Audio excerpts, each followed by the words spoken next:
اتق الله الذي تساءلون به والأرحام إن الله كان عليكم رقيبا. Truly all praise is Allah's. We praise Him, seek His assistance, and ask His forgiveness. We seek refuge in Allah from the evil of ourselves and our bad actions. Whomsoever Allah guides, none can turn, and whomsoever He turns away has none to guide him. I bear witness there is nothing worthy of worship except Allah. To Him belongs all praise and all power over all things. I bear witness that Muhammad is Allah's final servant and messenger. May the peace and blessings of Allah be upon him, his family, his companions, and those who follow in righteousness until the end of time. Allah says in His book, the meaning and translation of which is, O you who believe, be in awe of Allah and His awesomeness demands, and do not let yourselves die except that you are Muslim. O humanity, be in awe of your Lord who created you from one soul and from it its mate, and spread forth from those two many men and many women. Be in awe of Allah by whom you ask of one another, and as such to the wombs that bore you, and indeed Allah is ever watchful over you. Those of you who follow me on Facebook, I said that the topic of the Khutbah today would be nuclear fusion. Bajwa called me within a few minutes of that being posted, mildly annoyed. Really psyched to have me here. You get psyched about it, said, I don't want to step on any toes. Just want a better sense of what you're going to talk about, so I can perhaps purchase a plane ticket out of the country while you're giving the Khutbah. But he's here, so he believes in me. I am actually going to talk about nuclear fusion. I wasn't mistaken. When I was in high school, I stopped believing in God, became an atheist. And after I did, I started to investigate what it meant to be an atheist. And I personally came upon at least 4 types of atheism that I want to share with you. The first is what I call moral atheism. Why do bad things happen? If there is a creator, if there is a sustainer of the universe and bad things happen, then that is not a creator I want to believe in. Or I simply cannot square the idea of a just and merciful creator with a universe, or shall we say planet, that sees so much evil and hardship. The second type is historical. I have investigated the history of my faith and found many doubts and questions that lead me to doubt the veracity of the faith entirely. So for example, I had many friends growing up who were religious Christians who lost their faith this way. They looked more deeply into the Bible, for example, and what they found unsettled them, and they ended up leaving the faith.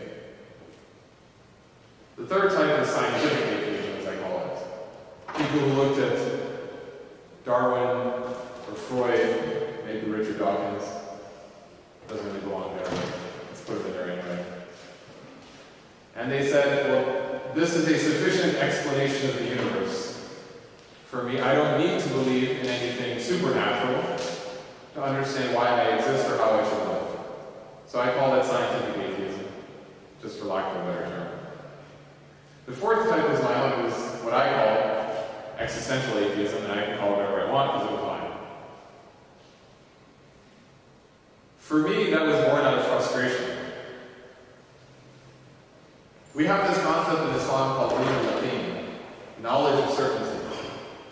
But it's actually the first in a series of ascending steps towards God. That first you have to know with certainty, and then you graduate to acting with certainty. It's kind of like the pattern we have with Islam, Iman, and Ihsan. You start with outward submission, and you elevate yourself to inward submission. You need the outward to get the inward, but the outward alone is not the point. And my problem was that I was intellectually convinced of the truth of Islam. I knew a lot about Islam thanks to my parents, because they were very religious and very well educated in religion. So I was convinced that Islam was true.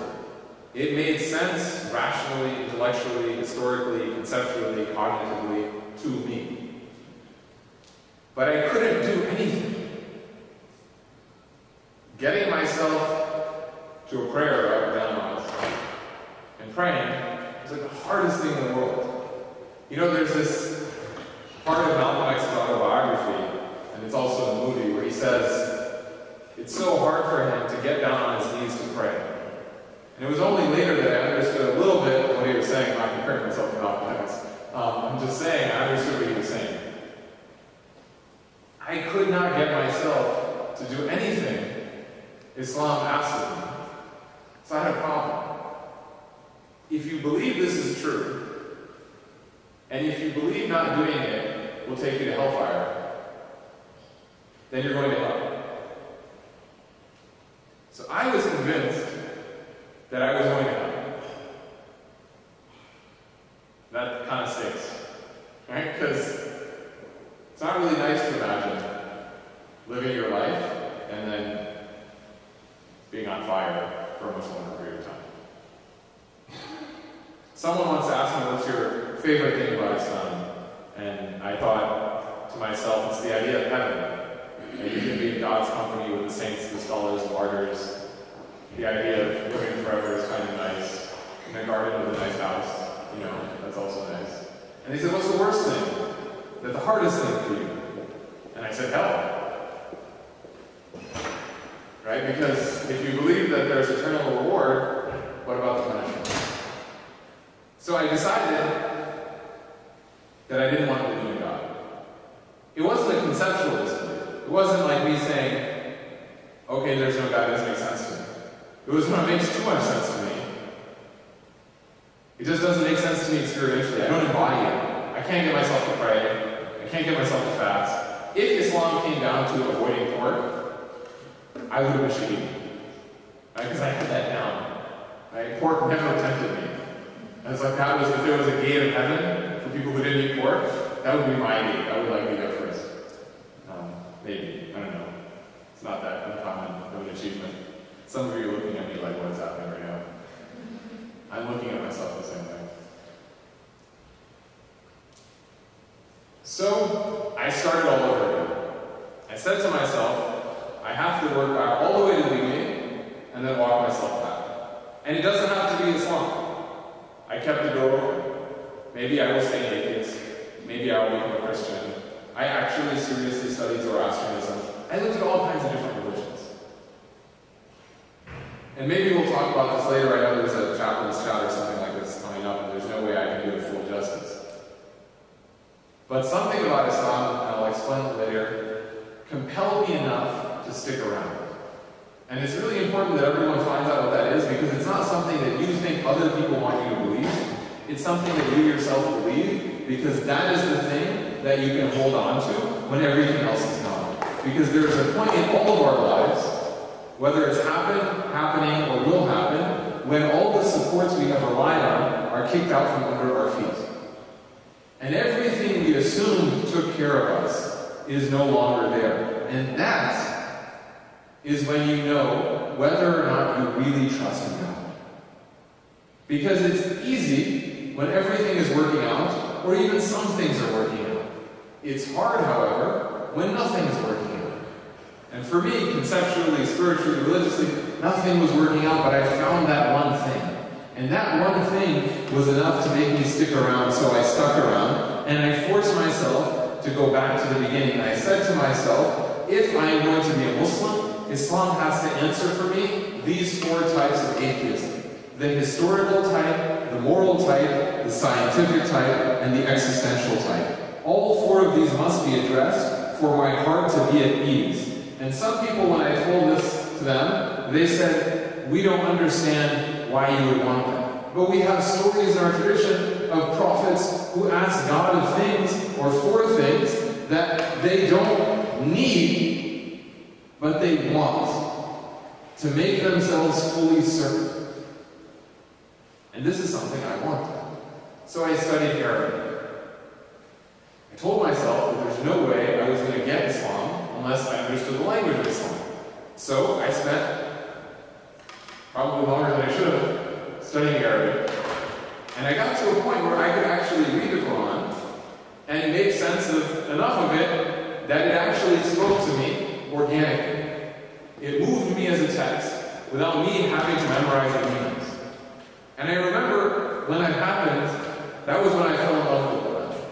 Because suddenly, it was not just something that sounded beautiful, it was something that affected me on multiple levels. And I was reading Surah Al-Quran, Surah Al-Hadid, the chapter of iron. I'm kind of a science nerd. I studied philosophy of time, but I actually went to college to study theoretical physics. So I'm going to talk about nuclear fusion briefly, and if you're bored, you can, I don't know, admire the architecture.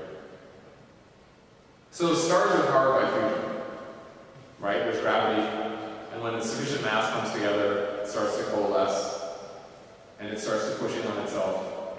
And the sheer amount of pressure that exerted on these very light elements fuses them into heavier elements, right? So over time, that mass, the very light elements that forms a star, basically is being compacted in on itself. And with such incredible force, it's not like you're running into the wall. You're running into the wall so hard you become a wall, right? It's a great image to have here. Just try to meditate on that for a while. And what we see in the visible spectrum, the light we see, is in a sense this energy in the visible spectrum. The incredible amount of energy that is unleashed every second by the act of lighter elements being fused into heavier elements. We as human beings know how to do fission, right? We know how to split elements, right? This is where nuclear bombs come from. Never thought I'd say that, but I apologize. It's okay. I worked in national security before, you're safe. That produces an immense amount of energy, but it is nothing compared to the amount of energy that is produced by nuclear fusion. So many scientists have set themselves to the task of trying to figure out how to accomplish nuclear fusion on Earth. The problem is you need an immense amount of energy to get the elements to fuse, and you use more energy trying to get them to fuse than you do releasing in the fusion, right? So that's not how you want a power plant to work, right? If it takes up more power than it produces, it's no longer a power plant, it's a failure, right? But the idea remains incredibly attractive because it promises amounts of energy we could really benefit from. So inside a star, more and more heavier elements are formed over time. Now, I'm really simplifying this because I don't want to become incredibly boring, although it seems like I'm kind of boring already. Now, over time, however, the stars form. I remember sitting in AP bio class and we were going over the definition of life. This is when I realized I was going to be an academic because I disagreed with the definition of life. I said this is an arbitrary imposition on a series of categories. And she looked at me and she said, Haroon, stop asking questions. And I was like, that wasn't actually a question, it was an observation. And she said, shut up. And in return, I did study for the AP bio test, and my father beat the hell out of me. No, I'm just kidding. But he could have if he wanted to. Mashallah, your fathers. Stars are like living organisms. Like, this is what was sticking in my head. I was thinking, why isn't a star alive? Right? It has an energy source. It's using it, and yet it's dying. Because the energy source is finite. Eventually, the lighter elements disappear, you have heavier elements. And you get heavier and heavier and heavier elements until it takes too much energy to produce energy, and the star is done, the fuel is spent. And it almost reminded me of a living being, like a desperate person trying to survive, looking for food, but everything that person looks for only makes them sicker, only causes them to die faster. So the heavier elements become heavier elements, and then they stop.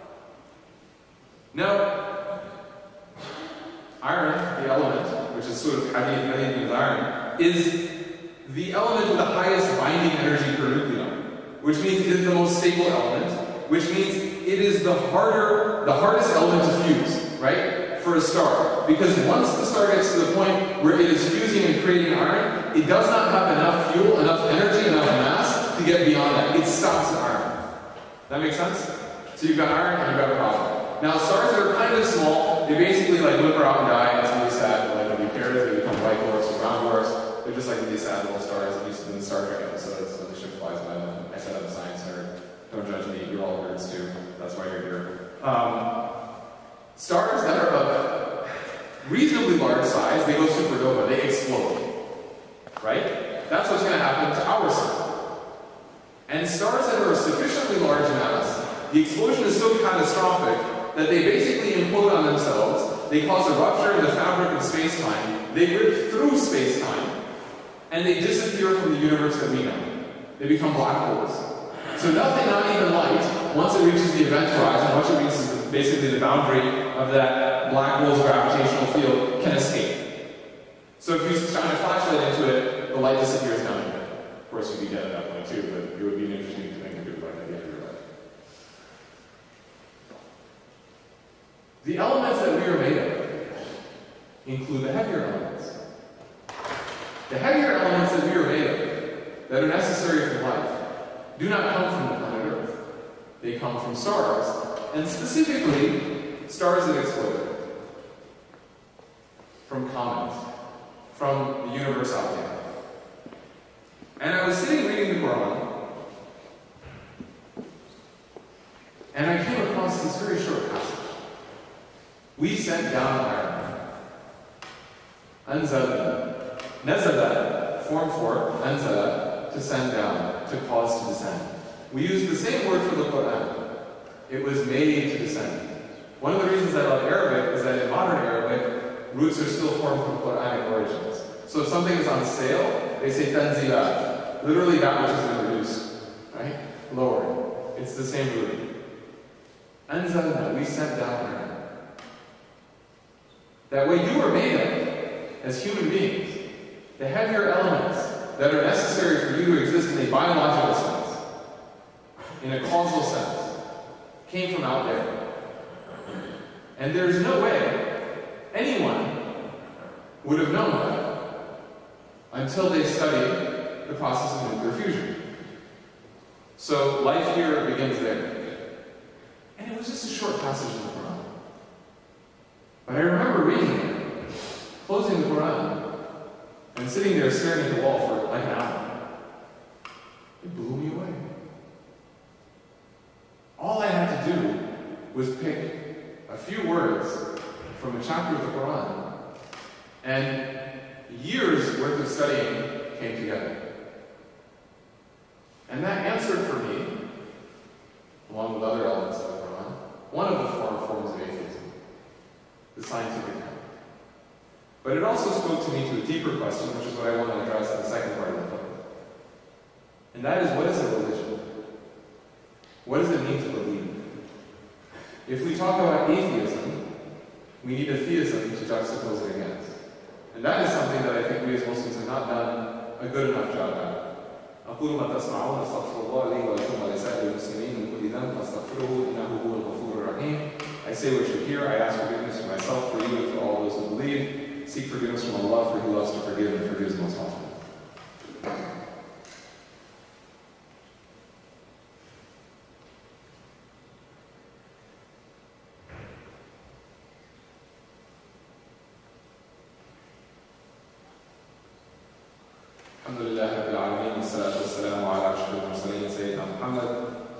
All praise is due to Allah, Lord of the worlds, and prayers and peace upon the best of men, our example, Muhammad.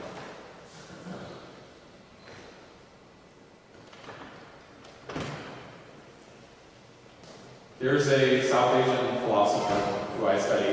His name is Muhammad Iqbal. He lived between the 1870s and the 1930s. He passed away in 1938. He wrote poetry in Urdu and Farsi. He wrote his philosophy mostly, but not exclusively, in English. He has a reference in one of his lectures, which is more an exposition or an explanation of the idea of an ayah, a sign. So he says there's three types of signs, three types of ayahs, three indications of God, but he says, in our religion, God is subtle. Islam doesn't beat you over the head, right? God is not visible. He is manifest through signs. And the thinking person, the reflective person, the contemplative person, the person who is at rest, the person who is not always on this, is able to stop and pause and sense the divine origins and the divine sustenance of the universe inside herself and around herself. So Iqbal said, what are these three signs? He said the first of these is history. If we study history, we see evidence of the divine, evidence of faith, evidence of truth. The second of these is nature, including science. If you study the universe around you, you find evidence of a creator. The study of the universe should not bring you away from God, but should bring you closer to God. And the third of these, he says, is the Quran itself, which is why a verse of the Quran is called an ayah. Every verse is a sign. And if you meditate upon it, if you reflect upon it, if you internalize it, if you live through it, you see what it is pointing to. The amazing thing about us as a civilization is that we made signs into art, because art is the supreme vehicle of subtlety. If you go to a mosque, even if you look at a little element created in any of the great Muslim civilizations or cultures across the world, they often celebrate at least two of these three signs. They have made an art form of the ayah itself as an ayah, calligraphy. We beautify the sign of the divine because the beautification of the sign is itself a sign. But the inspiration for the beautification itself rebounds back to a form of a sign in that we focus on repetition, on patterns, on ornamentation, and these two all speak of God. Now, what I want to put forward to you and end the khutbah with is why we don't do this anymore. Everyone has heard of a Rumi or a Ghazali or an Ibn Rushd or an Ibn Sina. What we forget is that these were the greatest minds of their time, and they chose to exercise their genius through and within a religious language. They chose to look for signs and to make those signs evident to others around them. One of the reasons I was able to come back to Islam, of course it's only due to God alone, but He works through means, is because I found religion in places where you would not think to look for religion. In science, for example, in history, in nature, in experience, in all these things. If we limit religion to the specifically religious, we do ourselves a disservice, and we do the world around us a disservice. I'm going to transition to possibly the weirdest thing possible at this point, but it's okay. For those of you who know me, you understand. You ever seen the movie Oblivion? Tom Cruise? That's the most Islamic movie I've ever seen. I'm not kidding. If you spend 5 minutes after that movie touches upon every major theme in Islam. It literally gets to the heart of the idea of kufr. What does it mean to accept or deny reality? It has two characters who take completely different approaches to the truth once it is revealed on high to them. It asks you what worship is, and it asks you what a false deity is. And the movie is all about Moses. Because the man who destroyed Pharaoh was raised in the house of Pharaoh. Everyone else drank the Kool-Aid, so to speak, but Moses did not. Even in the heart of power, he refused to accept the lies that were being told. And that's what this movie is about. I mean, if you watch the last line of the movie, you may have to censor it, not exactly 100% halal. It's literally, Ana Rabbukum al-A'la. Fir'aun says in the Quran, I am your Lord Most High. What would you say in response? Because that's what Moses had to respond to when Pharaoh said it. Not some random dude saying it, the king. He says, I am your Lord Most High. What are you going to do about it? And you know in your heart that He is not. But you know that if you say He is not, part of your body is going to be gone. But you say it because you refuse to live in denial of the truth. Why don't we make art that speaks to the questions that animate our existence? Most of the stuff we produce, and I'm not doing this to knock on people, but to point it out, is kitschy, it's camp, it's cheesy. It's like hammering you over the head with a song. It's not how it works. That's what the Arabs all around the Prophet Muhammad would constantly ask for. Give us a sign, an obvious sign. Would respond, do you want the day of judgment to start right now? That's a sign. Where is that spirit? Why has religion become something so narrow? If God created everything, then He can be found through everything. He's not in everything. Right? We're not pantheists. But you can find signs and evidence of God everywhere you look.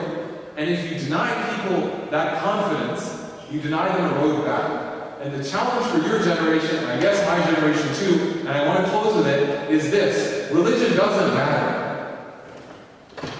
We are not in a phase of history where people are debating Protestant versus Catholic, or Sunni versus Shia, or Hanafi versus Maliki. None of that stuff matters.